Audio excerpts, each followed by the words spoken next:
இல்ல வேலை என்னைய தோக்கடிச்சு உள்ள வரவிடாம விட்டான். உள்ள போய் இருந்த நல்வாய்ப்பா தப்பிச்சு போயிட்டு எல்லாரும். ஒரு 5-6 பேரோட உள்ள வந்திருந்தேன். மொத்த பேரும் வெளியில தான் இருக்கணும். ஏதோ என் மக்கள் என் மேல பாம்பத்து விட்டாங்களா இல்ல உங்க மேல பாம்பத்து போட்டாங்களா ஒன்னும் தெரியல. ஏன்னா போயிருக்கு 10 லட்சம் கோடி கடன். நான் பாட்டா பாடினேன்.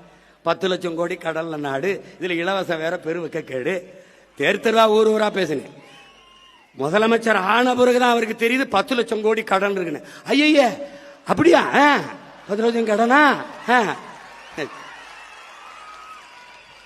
கடன் 10 லட்சம் கோடி இருக்குது. இந்த இலவசங்களை கொடுக்க முடியாது. 1 லட்சம் கோடி ஏற்கனவே வட்டி. பட்ஜெட்டே 3 லட்சம் கோடி தான். வட்டியே 1 லட்சம் கோடி போகுது. நீங்க சொல்ற அறிவிப்பு இதெல்லாம் செயல்படுத்த இன்னும் 10 லட்சம் கோடி கடன் வாங்க வேண்டும். அப்ப மொத்த பட்ஜெட்டையும் வட்டியை கட்டிக்கிட்டு ரொட்டியை திண்டு திரிய வேண்டியதான் சொன்னேன். நீங்க கேட்கல.